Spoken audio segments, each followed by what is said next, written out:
recording. I noticed you guys looped me in with Hold on, we're recording. Right. we're Josh, Will, Clap and sync. Andrew. 3 average golfers from Rhode Island. Oh, shut up. I'm fucking whatever. I wrote it. Call me an average golfer, Will? You are an average I'm golfer. an average golfer. What the fuck do you know about my golf game, Colucci? Back up. Hello and welcome to T-Box Talk, episode 5, presented by OMADA GOLF. My name is Andrew, and I'm once again joined today by Josh and Will. Josh, a noted average New England golfer. On today's episode, we will be recapping the weekend.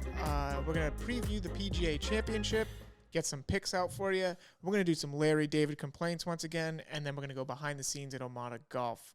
Welcome in, boys. How was the weekend? Josh, take it away. How was your weekend? Well, this weekend was, next week I'm going to Disney. So this was a really big weekend for gaming and being completely proficient as the self-proclaimed best DPS in Rhode Island. That's just bullshit. We're talking... What does DPS mean? All right, timeout. We're talking Overwatch here. Josh is going to sit here and claim he's the best DPS damage per second player. He's just not. I am the self-proclaimed best healer in Rhode Island. I play the healer character, so I help the team. I actually care about my teammates. You're not the best DPS in Rhode Island. I think I might be the DPS best. You're level like 20, dude. Not anymore, I'm not. What level? What do you got? Double. 40? Level 40 now. Oh, actually, that's pretty good. That's pretty good. That's pretty good. Look, I'm not saying I'm the best in the world or anything, but best in Rhode Island? Come on. No.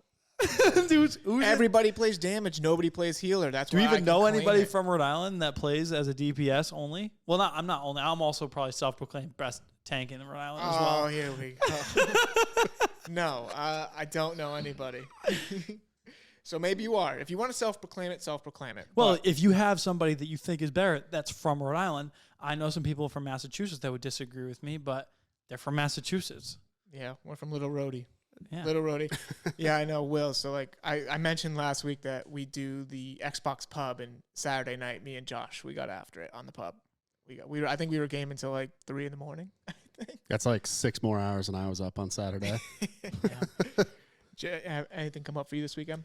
No, pretty low-key weekend. Played golf on Sunday, though. New course down in Warwick, Harbor Lights. Not a new course for me. It's a 9-hole course, though, but it's right on the water, and it's cheap, and it's... Josh probably wouldn't like it because it's not really a lengthy course, but they have like a lot of drivable par 4s, so like 300, 320-yard par 4s. Some normal length par 5s, but then some like really short par 3s. So pretty fun course, but yeah, I always like getting out there and trying new stuff, so... How was the weather? It was kind of a tough weekend. It was windy.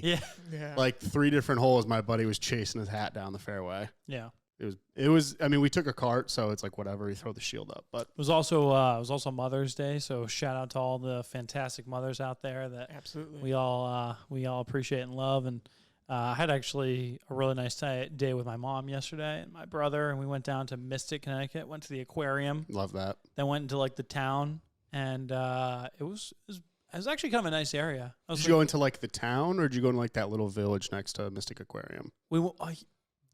Okay, so my brother wanted to go into the village. Oh, you should have. Really? Yeah, they have a lot of good stores, but they've got this one store, the Franklin General Store. Shit, really? Awesome. Yeah, really cool. Damn. Oh, Does the aquarium hold up? I haven't been to the aquarium since I was a little kid, and I do want to go back because I like those types of animals. I think it's like a good couple hour thing. I would not spend more time than that. It's not like a Disney park. It's not like Six Flags. Like, you go there, you go in. Some of the stuff there is magnificent. If you haven't seen it in a while, like seeing jellyfish, like I actually have a clip of a sick jellyfish. We can plug it right now. But it literally, like, that plus like the overall experience of just being around aquatic animals and marine life, pretty cool thing. I mean, pretty cool. The beluga whales are they're some thick boys, man. That's like that first, at that aquarium, that's like the first thing you see when you're there. It's sick. Yeah. It's so sick. Man, you have a good memory to remember that. Oh, dude. Well, the aquarium, so like that's why I asked, does it hold up? Because like when I was a younger kid, going to the aquarium was like a big thing. Like that was like a trip, you know? You make a day out of it. Yeah. And I always used to look forward to it. And now I like think about it, I'm like, I don't think I could do more than 2 hours at the aquarium. You can do the whole aquarium. I went last year for my girlfriend's birthday, and we did the whole aquarium in like an hour. Yeah, so it was a good time. To answer your question, yes, it was. It still held up, but I did try. We went to a candy store. My favorite candy. Have you ever seen they're like little white rolls and they have dots on them? Are they like sour? No, they're just Are they like hard, or are they? They're hard. They're like little dots. You like pick off the paper. It's wax paper with oh, little dots. Oh yeah, I know what you're talking about. They had a bunch of candy stores there, and I got those little dots. I feel like an idiot. Jawbreakers? No, like they're tiny. They're like little tiny dots. Yeah, it's like a very OG. It's like a very like retro candy. It is. Yeah, I got some sugar cigarettes. Oh, those are. cigs, dude. Yeah. I used to get those all the time. There's a little candy store Yep. down at Carpenter Beach in South Kingston, Rhode Island. I used to get those. I used to buy packs from them. Thought I was cool on the beach, Hell smoking yeah. little candy cigarettes. I grabbed one, and I stood by the bridge. I was on the water. I was just thinking to myself, like, what a life. yeah, nice big sigh, just like in the movies. A very introspective moment for Josh. Yeah, they really get him started young. Candy cigarettes, like just the thought of it. It's kind of fucked up, yeah. Like not like just thinking about it now, and like now that like vapes have overtaken like the young crowd, like you're getting started at like 5 and you just don't even know it. Candy vapes. That's next big invention. Somebody comes out. Hold up. Yeah. We Vape candy juice. We might have to cut this because we might need to patent this right now. Holy shit, dude. Vape candy juice. Vape candy juice. Just flavored whatever. No tobacco. Just like juicy. That's an incredible idea. Well, wow. Now that I think about it, they do nicotineless vapes. That's true. Yeah. Are they candy though? They have intense sugar. Well, I don't know if it's legal anymore to make like good flavored vaporizers at all. Sugar on the lungs doesn't sound like a great thing. Yeah, there's a whole bunch of stuff that goes on with that. So, but Disney World, are you going Disney and Universal or just Disney? 2 days in Disney, 3 or 4 in Universal. Because you're there for Harry Potter. Well, I mean, yes and no. We're doing a park hopper in Disney, so we're gonna be. I mean, it'll be a couple days at. Probably 1 full day at Harry Potter World, and then Velocicoaster just came out a couple months ago, which is the Velocicoaster's like I think it's like the most high tech roller coaster that's been made in the last like 10 years. Yeah, and I think it might be. I don't want to say it's not the fastest, but it's like I don't know. There's something about where it has like you hit like Mach 10 or something. It's like some like fun roller coaster stat. There's like a crazy fun fact. There's one like straightaway where you just hit a speed that like I think it's like 65 miles an hour or something, and it's going to be really cool. Plus, I'm going to see the big one. The big talk is Rise of the Resistance in Star Wars World. That's the new Star Wars ride, right? Yeah. Well, there is actually another one that's newer. You live for it's a 2-day experience, and you go in, and they built this whole they built a starship cruiser, and you are the character. So like it's like $5,000 though for 2 nights per person. But it's like an immersive experience. Yeah, it's literally like they hire actors and you're on a fucking ship, like a Star Wars Star Cruiser ship. That's sick. And you are the hero in the story, and like you have to train, you have to like do a bunch of stuff. But that one was $5,000 a day, and I don't think it's worth it. So I think the new one that I'm talking about is Rise of the Resistance. Mm-hmm. Rise of the Resistance is like a similar thing, but it's a much shorter, like 25-minute thing. I think it's that. Yeah. But they've built whatever, It's going to be fun. Will, do you do roller coasters or no? Yeah, I do roller coasters. I'm not a big theme park guy. I used to be. I don't. Yeah, we did Universal and like Disney and all that stuff when I was a kid. I haven't been back since. But yeah, no, I did I rode, I think the first time I went to Universal was like right when the Hulk was built. Mm-hmm. Oh, wow. So that's a long time ago. Yeah, it's like 15 years ago or so. Do you like Harry Potter? Yeah, I mean, I don't love Harry Potter, but I definitely like Harry Potter. I mean, I grew up reading the books, but I kind of fell off after like the 3rd or the 4th one. I'll be honest, like the parks have come such a long way from that era because it was all like roller coasters and shit. Now it's more about immersive experiences. So like Butterbeer at Harry Potter World, like you can go into like Hogsmeade and you can get like a full Harry Potter dinner. That's like got like for like 10 people, you can get like a feast, like, and it's food you've never had before because it's completely Harry Potter themed. And you get to go to the wand shop, right? Yeah. Wand shop, and the wands are immersive, so like you can walk around the park and like wave your wand at. Oh no, that's pretty cool. Yeah. And it like does things. Yeah. It's you've never done that before? No, dude. Like I said, when I went to Universal once, and it was the opening of Diagon Alley, so the Harry Potter world was freaking packed. Damn. Packed. So like it was hard for us to like do things in there because it was shoulder to shoulder of everybody wearing the robes and cool. running around with the wands and stuff. It was cool. My weekend pretty straightforward. Had to go up to Keene State College for my little brother's graduation. Boring as all hell. I got a problem with it though. I feel like they did a longer time doing like the special awards and the stuff that has nothing to do with the students than they did the actual students who were graduating. So I kind of like felt bad. I was like, it's kind of like their day, and there's like 4 or 5 like 15, 20-minute speeches. I was like, oh my Lord, like just went on and on. Other than that, my big thing this weekend was probably the Kentucky Derby. I was really excited about that. I unfortunately had to listen to it on the radio because of the timing.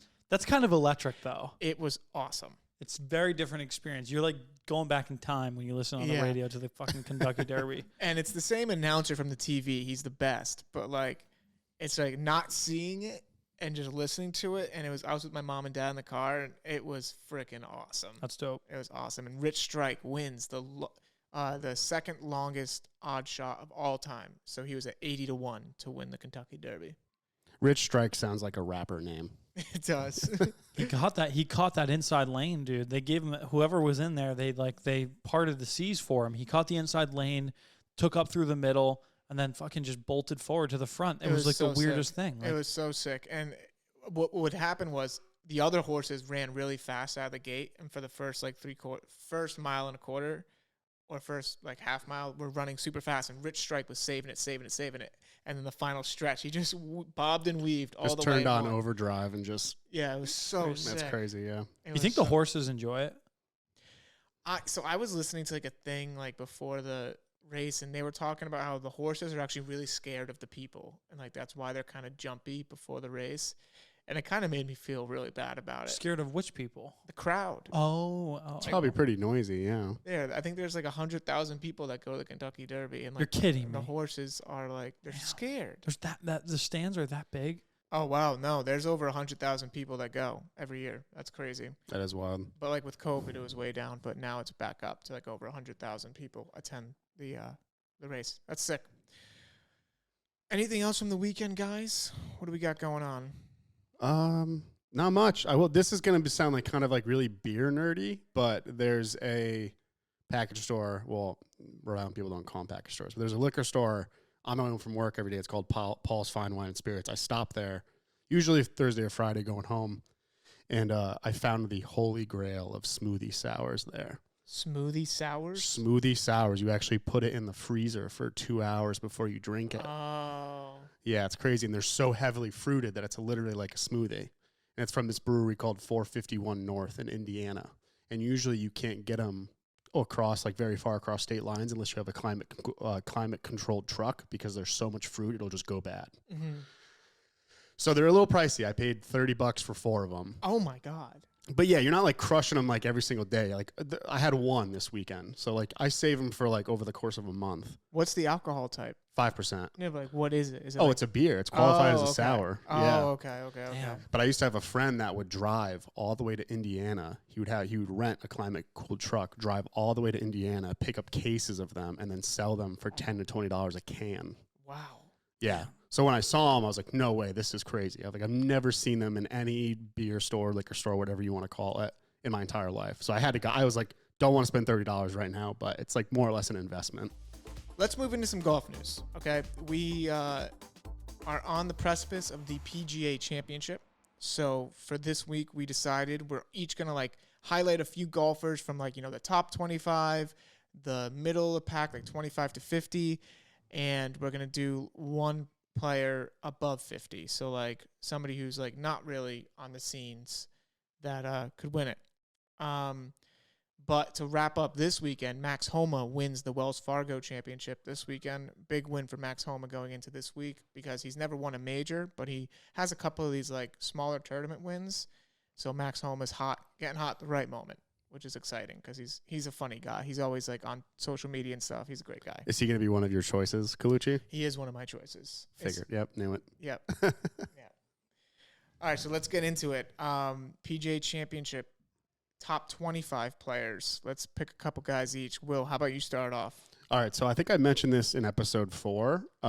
Maybe it was 3 or 4, but I'm going to go with Brooks Koepka as my number 1 because he won back-to-back years in 2018 and 2019. one of those years I was actually at the PGA Championship. So it was really cool to see it happen in person. So not that like he's going to know, obviously, like I think they're playing in Oklahoma this year. And so when I saw him at Bethpage Black. So it's definitely a different type of course, I believe. Mm-hmm. But just him winning those 2 years in a row, I feel like this could definitely be a year for him. And then another one for me is Rory McIlroy.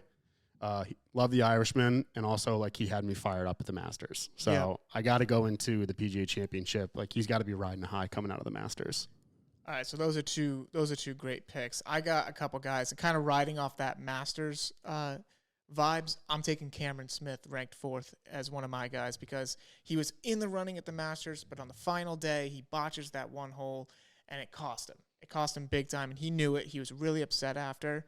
And like you could tell, like he was like pissed at himself, and that's what I like to see. I like to see that. I think that's really cool. He's currently sitting at plus 2,000 for odds. I like Cameron Smith to win the PGA Championship, and as my other like big top 25 guy, I'm gonna take Justin Thomas. He won the PGA. That's a great pick. Yep. He won the PGA Championship back in 2017. He has a major win in the last couple of years. He won the Players Championship. He's currently sitting at plus 1,400 right now. I love JT. I'm going to take JT all day. It's a good bid. Both of those are good bids. Yep. So we're picking 2, right? 2 from the top 25. My number 1, more or less because I just want him to win, Victor Hovland. Victor Hovland. I've been watching him since his debut, and like when he was even actually, that goes back to when he was an amateur, and he was playing in the U.S. Open. And I just like, there's something about that kid that like, I don't know if it's that I think he's wholesome or whatever, but when I watch him play, like he's just fun to watch. I really enjoy his the personality that I've seen out of him, and that's kind of what I look for. And he's the fact that he's been playing so well. I don't know. I just think he's an up and coming player. He's got a lot to prove. It'll be good to see him and put some weight. I don't know are we wagering on this or? I mean, we could do a little inner office wager here. I think winner gets $100 of our top 5 guys, maybe paid for by OMADA Golf Bank.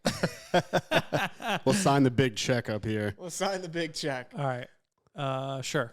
Okay. All right. Josh, on the hook for $100. All right, cool. So my second, Jon Rahm. I think Jon Rahm, I spoke about this last week, but I just think that he's due, dude. I feel like he's been so consistent, such a fantastic golfer. I think it goes both ways that he has a lot of intense energy. So like he can be explosive. If he's breaking down, he can be very like hard on himself and upset. You can get upset at other, outside surroundings. But altogether, I think the dude just wants to win. And that emotion goes both ways, He might have a high day, he might have a low day, but if I catch him on that high day, he's got a great chance to win this thing. Yeah, he's actually the favorite right now at plus 1,100. He has the best odds that you could bet on. I know, Will, your 2 guys, Rory, second best odds at plus 1,200. And who was your second guy? Brooks Koepka. Brooks is sitting at plus 1,800. So, yeah, these are all great He kind of cooled off a little bit. Brooks Koepka for a while was hot. And it was like, I feel like it was getting to the point where, like, you put money on Brooks Koepka at any of the major tournaments, and you've got a decent chance at like winning. Yeah, he's great. He's also great with the media too. Like I've seen him on some podcasts before. He's really funny, and like he's just kind of like a cool guy. He's easy to root for, in my opinion. Let me ask you this: going into this tournament, who do you think is? Well, shit, he's not playing. If Bryson was playing, who would you have picked between Bryson and Brooks to win? To finish better or to win? I guess either or, but we'll say for the sake of this, we'll say finish better. Brooks. Really? I think Brooks would beat him. Yeah. Get out of here, really. Yeah. Who would you have wanted to win? Brooks. Brooks. I don't like Bryson. Seriously. I think you're kind of on an island in this office with liking or not liking Bryson DeChambeau. I kind of don't like him either. Here's what I'll say. If at some point, if there ever was a time where you see this Bryson, I think you're the fucking man.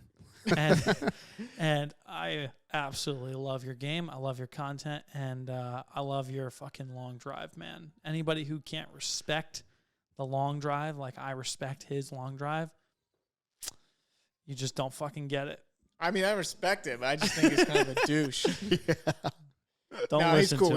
He's cool. Don't listen to him, Bryson. Cool. Will, you got a couple guys in that middle range? 25 to 50? Yep. Yeah, so I'm going to go with Will Zalatoris. Purely no stats behind this pick, just because he has the same name as me.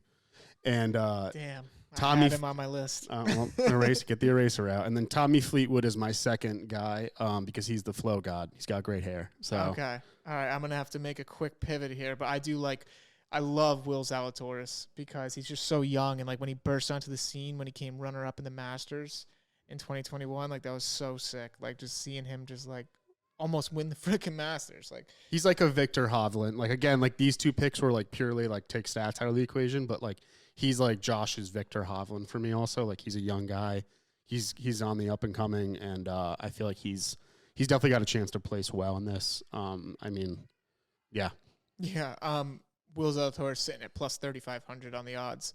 Who was your second guy? Tommy Fleetwood. Tommy Fleetwood. He's just like he's a guy that people really like. So Zalatoris or Fleetwood? Fleetwood. Yeah, Fleetwood's cool. He's at plus 5,000 right now. Those are good picks. So I'm gonna have to swap out my second one, but my first one, 25 to 50 range, world ranking is gonna be Max Homa. He's like I said earlier, alluded to it earlier. I think he's funny as hell on social media. He's likable. He just won the Wells Fargo Championship. Well, yeah, it's not the biggest tournament in the world, but he just won it the other day. So I think he's got the momentum right now. He's sitting at plus 10,000. He's never won a major. So I'm going to take that. I'm going to take that all day. Okay. Josh, do you got a guy in that? Who's your second? Well, I have to pivot here. I'm going to tell you my two?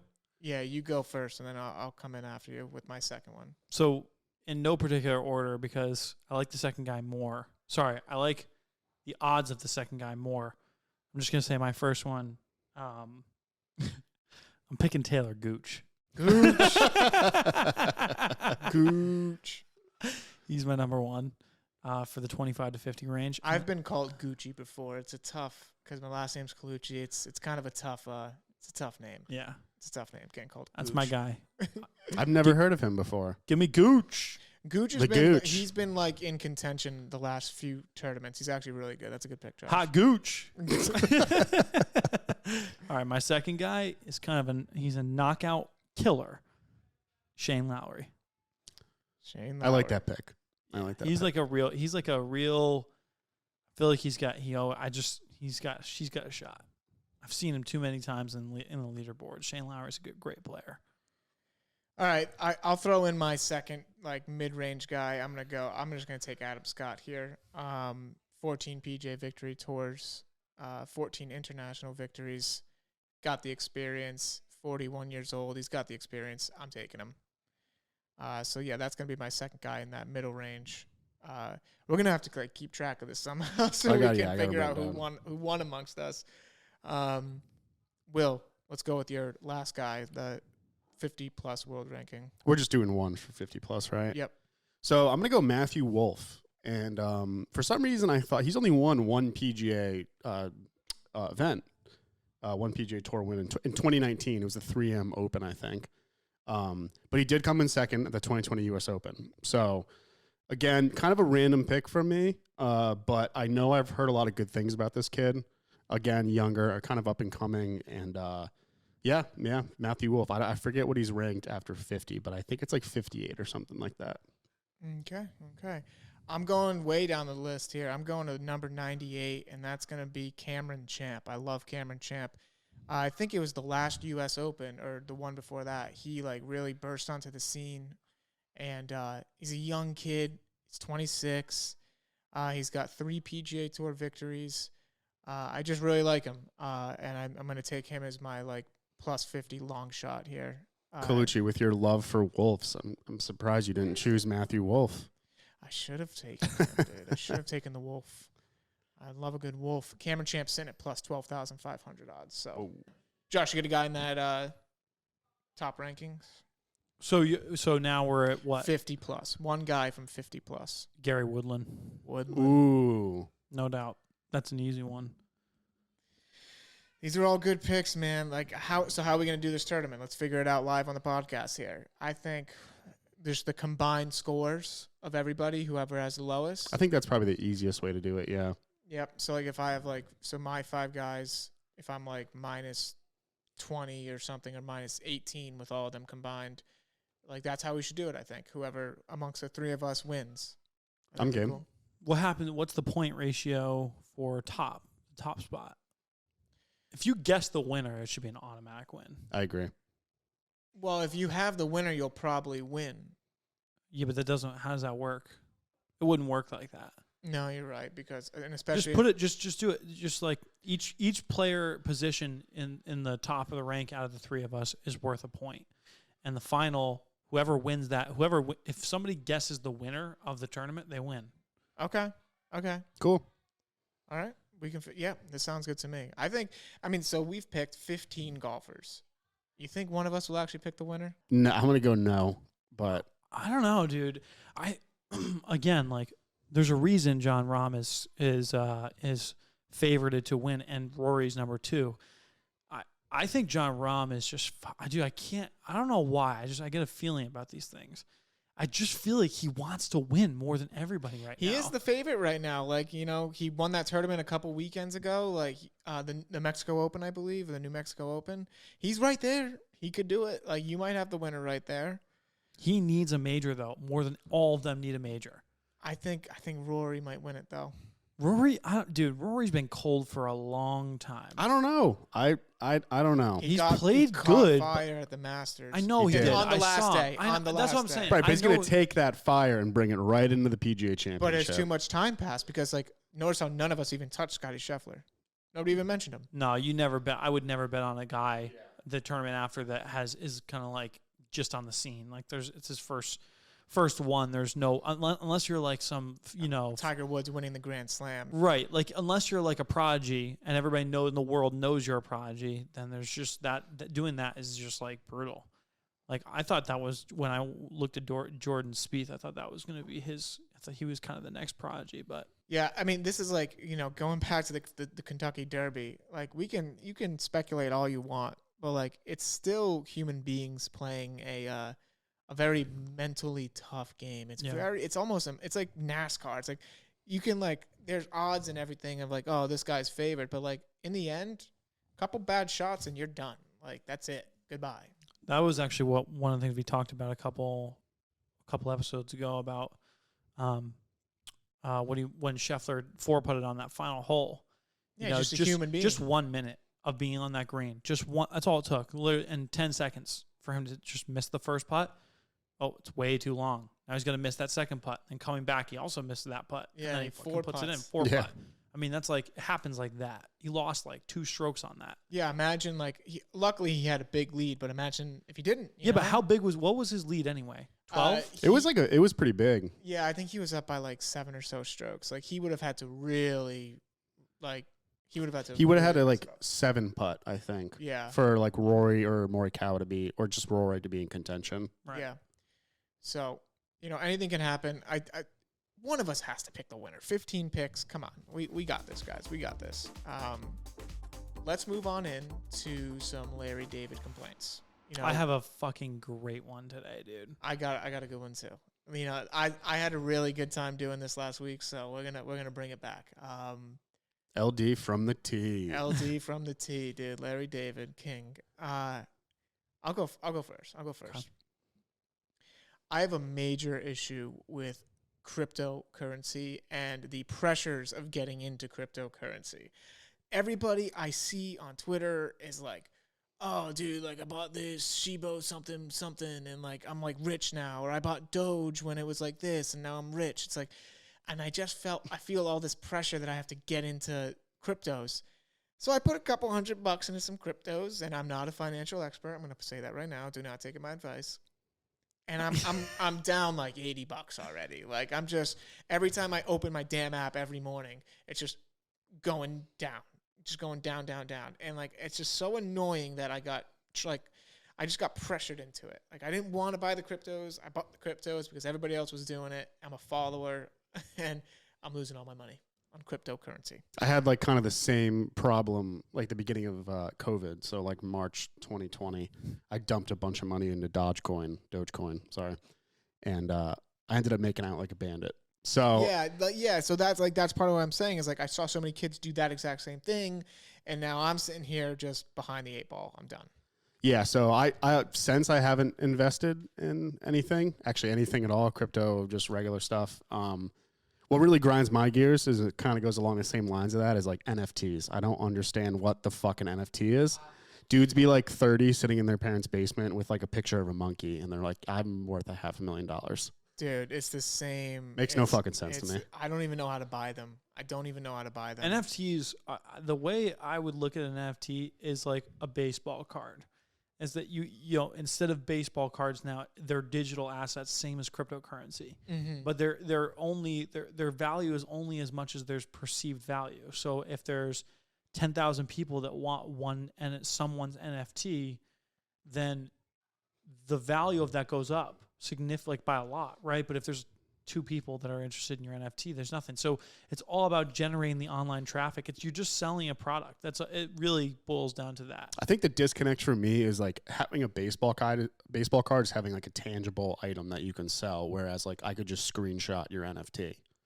Well, yeah, and I know there's going to be like this blockchain argument and all this stuff that's going to happen probably in the comments if people start, this catches on, but I still don't understand that. So to me, it's think of it like this, right? You have a cryptocurrency. The perceived value of a cryptocurrency right now is nothing because, that's not right. The actual value of cryptocurrency is technically, in a way, unless you're buying, if you were to go on Amazon right now, that cryptocurrency can't buy you anything. Right. No. So its only value is what it's perceived to be worth. And what it could be in the future. So if I'm a celebrity singer, right, and I like launch a song and I say, you can invest in this song by owning my NFT, then everybody goes, oh, I love that song. I'm going to invest in the NFT because that song is worth something. So there's just, it's you creating perceived value from a group of people. And that's what happens with influence. When you have influence now and you're doing e-commerce sales or e-commerce anything, you just have to convince somebody. Hand up, I blindly dumped $200 into Coinbase and it's gone. My recommendation would be just leave it. Just don't touch it. I know, just but let I it chill. can't. If 100 million people dump $5 into cryptocurrency or whatever, $200 in cryptocurrency, that currency is now probably the number 1 trading currency in the world. No, I know. It's crazy. It's weird.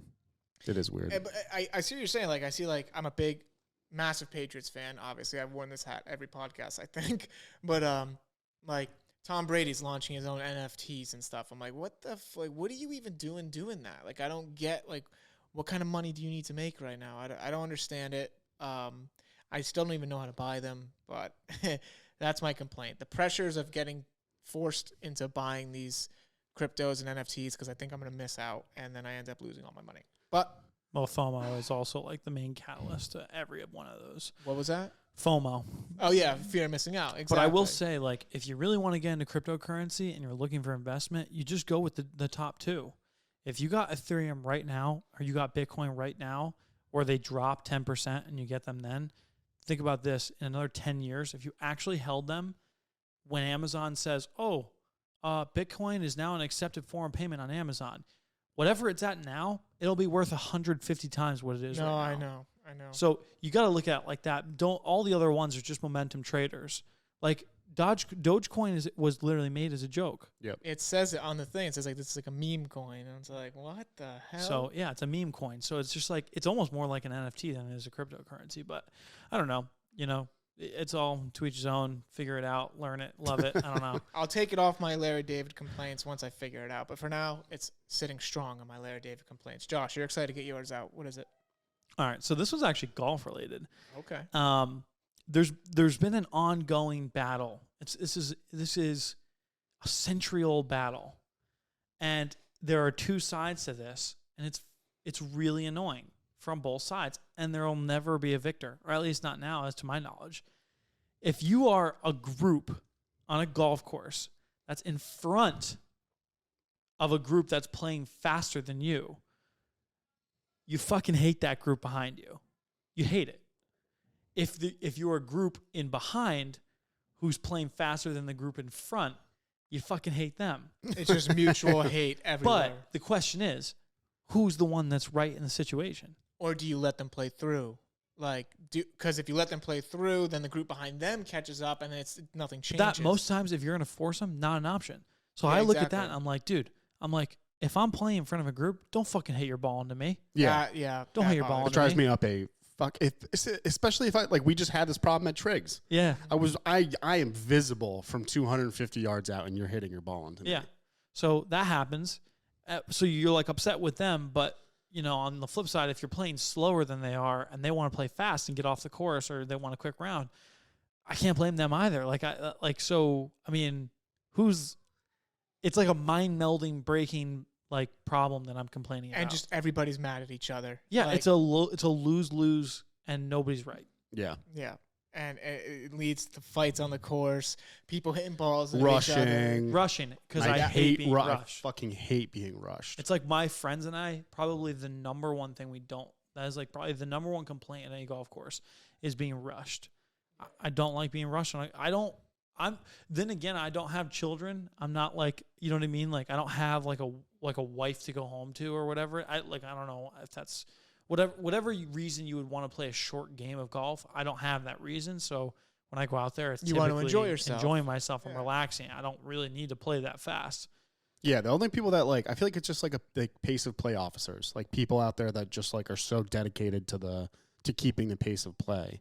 Or they feel like they're going to lose rhythm in between their shots, or they're not going to get into a flow. But I mean, I'm out there to have a good time, have some yucks, have some course conversations. Here's the thing, though. Have some T-box talk. Now I'm on the other side of you, though, because now I'm thinking, shit, I just thought about that roll.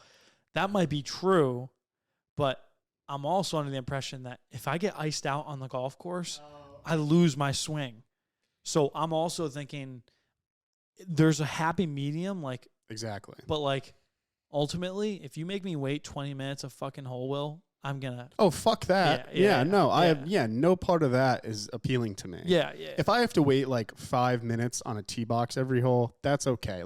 I might have a slight frustration after 9 holes, especially if I'm 20 over. Mm-hmm. But if I have to wait 10 minutes a shot or 15 minutes a shot, then honestly, there's been times where I've had to wait so much that I stop after 9.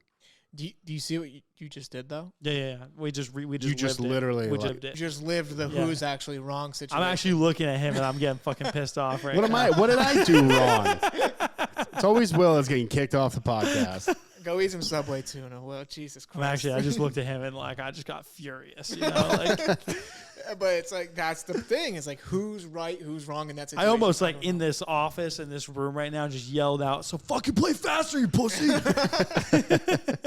I have a very I played 9 holes on Sunday in an hour and 45 minutes. My pace of play is there. That's fast. Yeah, it's very fast. I'm a slow pace of play. Yeah, you definitely. You take 3 practice swings. That's the problem. Okay, take it easy. Take it easy. I don't think wrong. I used to do that when I was still learning my swing. You do the shoulder thing. I do line up, try to get straight to where I'm hitting, but I don't take 3 practice swings. I'm not a 3 practice swing guy. Sometimes. You take some time.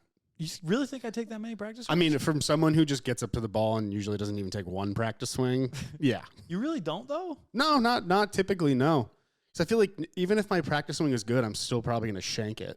It all depends. I'd rather just get up and once hit it. Once you get to the point where you're learning how to shape the ball, you have to remember what the motion is right before you swing. So if I'm going for a draw, I need to know that. Or if I'm going for a fade, I need to know that. If I'm going for high, low, whatever, or a stinger, I've got to practice what that motion is again, because there's so many. In my one swing, I have 10 swings, 15, 20 swings. Yeah. I think to play into your point though, if you don't have to wait, if I don't have to wait to hit my shot every single time, then I don't feel like I need to take a practice swing, because I'm keeping that rhythm going from tee to green on every hole. So for me, it's I just want to get up and I just want to keep the blood flowing in terms of my swing. Yeah, but what Josh is saying is if he needs to do a different type of shot, so if he's going for a draw or a fade, he wants to quickly remind himself what that is. Right. As a guy like me, I'm not trying to do that. I'm just trying to make sure I hit the ball. Yet. I'm getting better. I'm getting better, and we're gonna get to it later in behind OMADA. But the simulator has returned. It's very exciting stuff over here at the office. Will, how about you go with your Larry David complaint here? My LD from the tee is this one is actually one that really grinds my gears, and I was going to use it for the first episode of Larry David complaints, but I live in a building where there's an elevator, and I work in a building where there's an elevator, And it drives me up a wall when people try to get on the fucking elevator before I can get off the elevator. I love that one. Let me get where the fuck I'm going before you and your 7 kids get on and like basically trap me on the elevator and I got to ride it back up to the 4th floor. I totally agree with that, dude. Drives me up. And it also applies in different scenarios. Like, it doesn't have to be an elevator. Like, if you're getting off the bus or a subway or a plane, like, let the people off before you get on. So I'm being a little quiet here because I have definitely done this. I definitely have been just like, so I know exactly what you're saying, and I'm just like thinking back, and I'm like, wow, I've definitely bombarded an elevator a couple times in my life. Just like open it, I'm in, and like I'm like passing the person as they're coming out. I'm a terrible person. I agree. You know what? I might have done it on accident, but I'm usually I've definitely done it intentionally. That's why I'm admitting to it right now. Will I admit to being that jerk? I forgive you. I've definitely been the guy on the outside that's like waiting to get in that goes in too quick, but then I make a quick step back. Yeah, if you catch yourself, I move in the quickly. Act, yeah, if you can catch yourself. I catch myself doing it here where I just like walk right up to the door of the elevator and then I realize. Well, like, this is a tough building. There's a lot of like revolving door here in this building, so like Yeah. I always catch myself to like take a step back. Well, this building, what's interesting about it is it's not designed. It was never designed to have a high traffic ratio. It's like there shouldn't be this many people walking into the elevator. I'm so used to like it just being available because I come in like a little bit after when the construction company gets here and Allied gets here. So, but now it's obviously different because all day long there's traffic from our new neighbors. And yeah, go on. But that is a good one, Will. That pisses me off. There's a lot That of pisses me off. it pisses me off even though I do it. But when I'm the victim of it, I'm mad. I'm a hypocrite. There's like a whole set of like elevator rules. I feel like there's just like a whole set of like unwritten rules about elevators, like letting people off before you. Like, know what's also like a weird elevator thing? Like just riding the elevator with someone you don't know. I hate it. It's always very awkward. I I instinctually like pull out my phone just to pretend Most like people do. I'm important or something and I'm responding to an email. Yeah. But like sometimes, and I'm whatever, judge me for this, but sometimes when I'm getting home and there's like 3 people waiting for the elevator to go to their apartments, I'll just pace. I'll walk past the elevator and wait until they go up and take the next one. Because I just don't want to face especially when people have pets and they're like, "Oh, here's my little pretty boy," and I'm like, I don't want to fucking say hi to your dog. Like, I'm sorry. Like, I don't hate that. I don't hate that. That's why I think AirPods are the greatest invention in the world because you totally get away from all of those awkward conversations when you just force small talk. Yeah. You just like somebody's like looking at you. I can imagine them trying to see you. They're looking at you and you're kind of like facing whatever you're doing, or you're just facing forward, and they look over and you just go. You like point to your ear, like no, don't talk to me. Yeah. And I just want to say for the people, I love animals. It's just I don't like making forced small talk. So yeah, forced small talk is a tough thing. It's funny because I'll actually put my AirPods in when I go grocery shopping, even if I'm not listening to anything. I'll just put them in so nobody talks to me. No, just don't bother me. Like, I don't want to be spoken to. Elevators. Josh has these. The new noise canceling ones. I can't say how many times I walked into his. They're not new, dude. They've been out for like 4 years. They're new to me. I'm on Gen 1. Dude. The earpods you wear? Yeah. The AirPod Pro. Yeah, I'll be shouting from my desk. And no response. Yeah, you know, if I have those in, I'm in the zone though, because that is what it is, dude. Like sometimes you need to just get in the zone. Gotta wire in. Yeah, like I've seen you wire in quite a bit, dude. When he gets into his zone, he doesn't even need AirPods. He just can't hear anything around him. Yeah, I just have selective hearing, like PTSD from like another job that I worked a couple of years ago, where like I couldn't like get a video done without getting a Slack notification every 5 seconds. But then again, like that is something that I also agree with 100%. Like I can't like.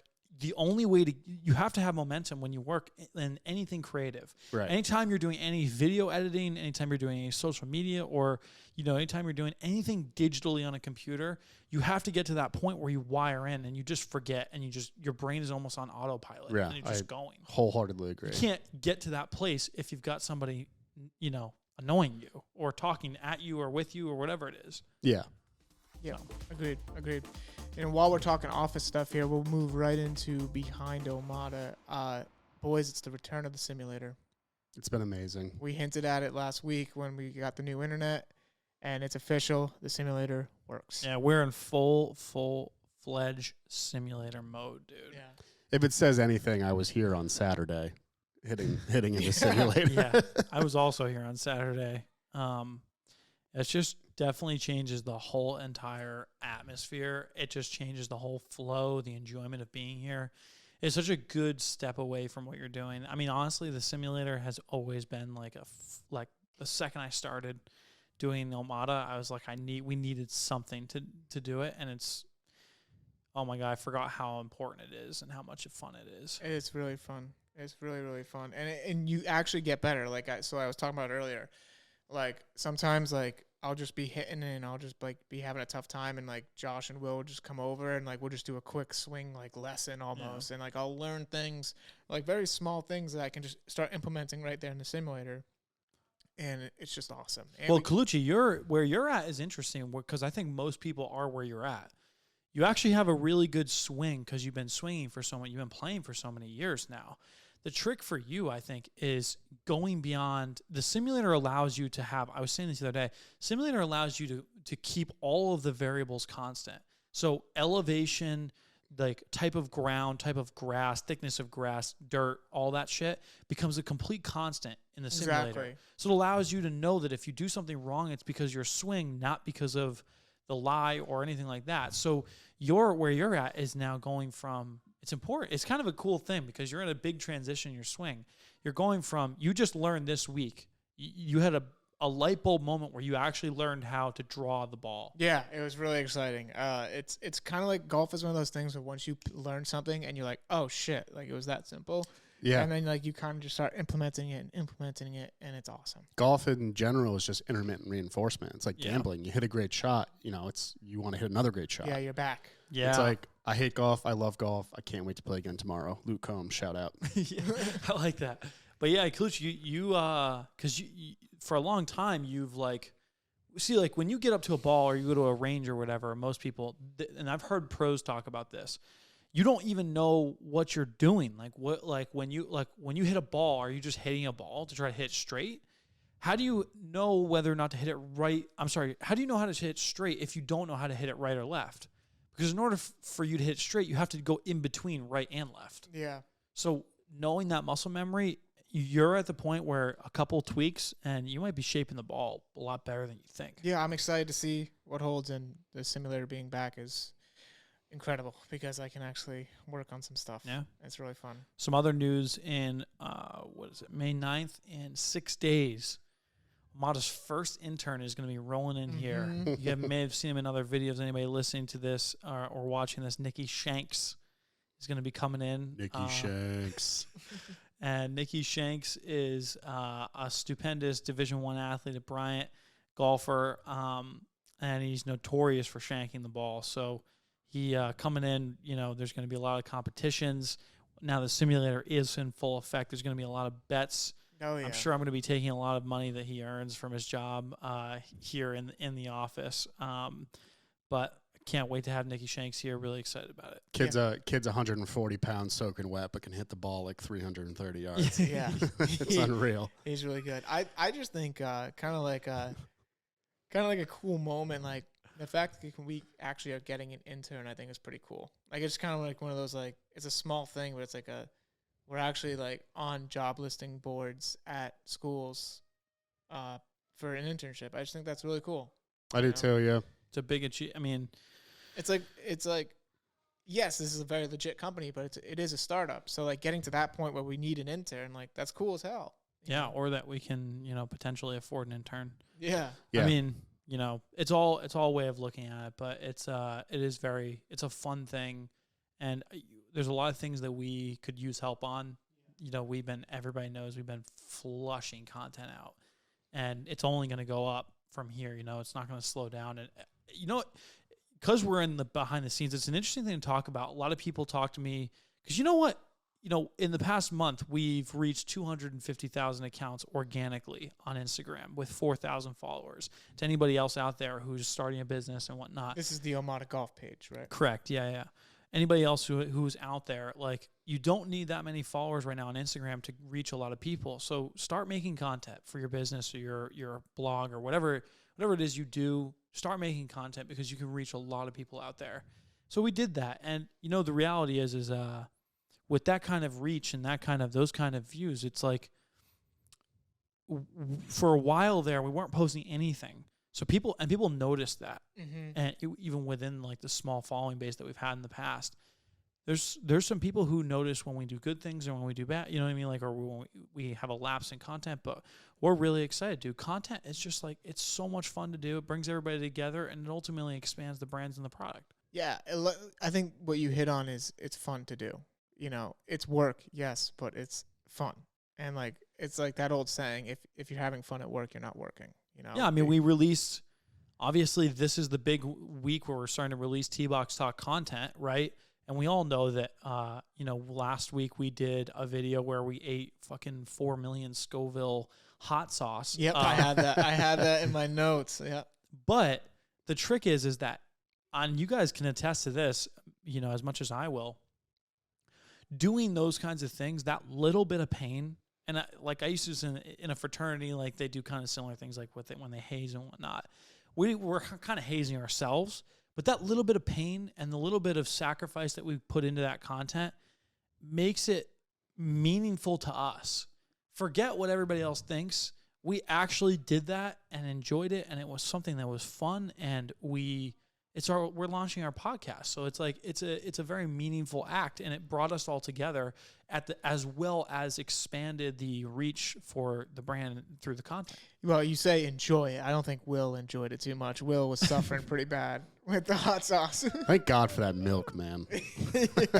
The milk was the right call. I don't really like drinking straight milk, but you know, I had as you guys know, I had my girlfriend in here over the weekend, and she willingly wanted to try that hot sauce. And let me tell you, she's glad the milk was here too. So, yeah, I'll tell you what, dude. Speaking of not liking the milk, in my head, I keep replaying the scene of you hurling up the milk from the video. Hey, the wings were good though. Like the wings came out good. Air fried wings. It was fun to air fry the wings with y'all and eat them without the hot sauce too. I would say, I think they could have even gone on for longer. I like them a lot, but did you notice some of the skin was still a little bit stringy? I think that's because they sat for like 15 minutes before we actually ate them. Josh was trying to set up like a Hollywood production around us. I was like, Josh, I was so nervous about eating the hot sauce. I was like, Josh, hurry the That was actually hilarious, dude. Colucci. I think that's become like a cult classic. It's like the reaction that Colucci gets from hot stuff is like, yeah, because if you go fish down our OMADA Golf YouTube page, there we did an office golf challenge where the loser had to, you know, do a dart wheel, and one of the things was hot sauce, and I had to eat like this 4 or 5 million Scoville hot sauce. It's actually 6 million. 6 million. So that was an even bigger one than what we did. And when I tell you, like, we filmed it on a Monday, the whole weekend I was like freaking out. I was like going into that. I was like, I do not want to do this. I do not want to do this. I kept trying to prolong it. And I tried to do the same thing with this one. I was like, you know, I think we could, delay it a little bit, like, and do it later on in the week. It's like a new level of Sunday scaries. Yeah. It's just like, I guess, and then it's never actually that bad. Like, it's bad for like 20 minutes and it hurts like a bitch, but like, it's never as bad as I dream it up in my head. Yeah. So my final behind the scenes too is, I've been thinking about this a lot, but in regards to content, I think we need to break a world record. We've been talking about doing the club throw, the world record club throw. That's been going on in discussions for probably actually since the dawn of OMADA. Yeah. And we've never done it, and it's pissing me off because I think it's 60 meters, which is around 100. I think we did the math out, and it was like 190 something feet. It's 199 feet right now. It is some guy named Zach down in Alabama has the record. He set it on October 27, 2020. What club did he use? Do you know? I don't know. I think I could do it. I got to say, probably use like a putter, you know? I thought about that, but is the putter aerodynamic enough? I think it's got to be. I mean, I'm like thinking from a weight perspective. Yeah, like if you hurl a driver out there, no, you can't do a driver. Yeah, right. Like maybe, I mean, a sand wedge would maybe be the next best option. Sand wedge, lob wedge. That was what I was thinking would be my club. Would be one of those other. It's true about the aerodynamics. Did not think about that. He threw a 3-iron. Oh, he had longer leverage with the 3, and it was still a club. Oh, that's interesting. 190 feet. So I threw discus. 199. I threw discus in high school, and I could throw a disc 130 feet, which weighs significantly more and is a circular disc. So in my head, there's no shot in hell that I can't do this. I think you can do it too. Like, I'm not going to doubt you on. I love doubting you on some things, but this one, I think you can do it. And I think we need to get it done ASAP because we need to claim. I'm almost getting beyond the point where I don't even give a shit about doing it for the Guinness Book of World Records. I just want to do it. We should just go to Goodwill and just get a bunch of like crappy 3-iron, 4-irons, whatever they have, and just go to a baseball field and just start hurling them. Well, here's the thing, though. If you actually want to set the record, you have to, like, apply for it. There's all these requirements. Well, that's what I'm saying. All that stuff is, like, too much effort, and I don't really care about being in the book. I care about just the glory of being able to say, I beat the world record. Who gives a shit about the book? Does anybody even have? Is there even do books exist? No, still, I'm just talking. Well, it's like a step by step. Like, you got to fill out an application, and then you got to you have to have like all these bystanders present, and you have to film like the entire process of it. It's like no cuts. No cuts. Like, well, we're gonna film the whole process of it, but we're gonna make our own video. I could care less about the Guinness Book of World Records right now. I just want to know that I can beat it. That's all I care about. Yeah.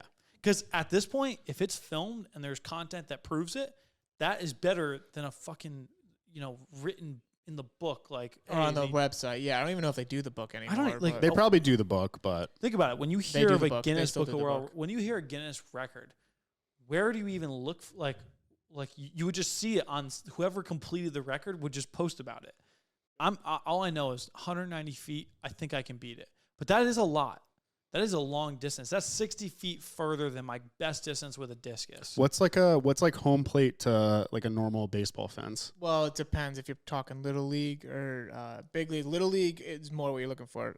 200 feet. 200 feet. So you have to throw it over the fence of a. You have to hit a home run. Yeah, pretty much. Got it. Which leads me to, and we'll wrap up the podcast in a little bit with this one. I have been having a years-long debate with people who claim that I cannot throw a baseball out of a little league field. And you know who you are if you're listening to this right now. And I'm going to make you eat your words because I'm going to do it. Me and Josh were talking about it earlier. I'm going to film it. I'm going to do it. Is it from home plate or is it? Home plate to the home plate, home run. Throw a home run. Normal sized baseball field. No. Little league field. I can't throw it out of an actual stadium. I would say that's pretty damn There's impressive. no way that you can't do that. That's what I'm saying. The bet was with these lacrosse players we went to school with at college, and one of them didn't do it or like failed it one time, and because he did, I can't do it. That was their whole claim, and I'm here to say they're wrong. I'm gonna do it. So we have two big videos to film then: a world record club toss and a world record. Not a world record. Sorry, a Colucci from a Rhode Island record. A personal ball vendetta. Being thrown out of a Little League field record. It's personal. It's not about anything else except it's personal between me and everybody who said I couldn't do it. It doesn't seem like it would be hard to me, but I guess maybe it's harder than it. Well, there's some qualifications here. There's no running start. No running. You can do a gallop, but like 3 steps or something. Or like like a little like hop step. No warming up was the. Oh, that thing. Just sounds like why no warming hurt yourself? Up? Yeah, why? Because the reason it came up is he didn't warm up when he tried to do it. He just acted like they were just walking by a field and he just picked up a ball and tried to do it. You shitting me? Yeah, and he didn't do it. If you warm up, I think I could easily do it, but I think I'm actually going to hurt myself, so we might need 911 on standby. I think we should do a whole video on this and have shot tracers, like showing the ball, the whole like 20 different camera angles, like Colucci at the home plate or whatever. I don't know what would be better though. Would it be better if I failed content wise and I'm just like defeated, or would it be better if I have a great reaction if I get it? I don't know which way would be better for content. Succeed. In my own head, 100%. I'd love to see you succeed, Colucci. Me too. If you come at, dude, it'd be pretty funny if I can't. I'd love for you to do that and then just be like, "Fuck you! Anybody said I can't do something, you're fucking out." Yeah, like Kenny Powers, like you're fucking out. That's in my head how it's gonna go. But down. you'd have to be like, you'd have to say it like ballsy. You couldn't come out there and be like, I did it. Yeah. I need you to be like, hey, anybody out there who doubted me, you're fucking out. I hope I can do it. I really hope, because I'm actually pretty sure I win a lot of money if I do it. If these bets are still outstanding, I have like $700 2 years against me. later. Says I can't do it. Send out a bunch of Venmo requests I love that. Do it too. That's great. right after you do it. Yeah, I'll do it live too. on camera. Yeah, we're doing that too. We should have it ready live. All the Venmos in one thing, like whatever the bets were, like, and we just literally, he walks up and we have it on like a big podium or something, and like if he throws it out, he walks over and he fucking taps the phone and goes, Venmo sent out, motherfuckers. You're fucking out. Oh, that'd be freaking awesome. Dress up as Kenny Powers, maybe. Who knows? That would be one of the greatest pieces of I content. didn't watch that show, so I haven't seen all of Eastbound and Down. So that's an unreal show. Yeah. Boys, anyone got anything else behind the scenes at OMADA? No, I don't. Yeah. No.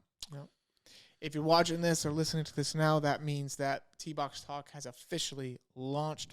We released the hot sauce video. Go check it out. It's really, really funny. If you want to watch the full thing, it's on our YouTube page, OMADA Golf. It's also on at T-Box Talk Pod. We're going to be doing a PGA Championship giveaway. So check the posts for details. And yeah, thank you so much for listening, and have a wonderful day. Peace out. See ya.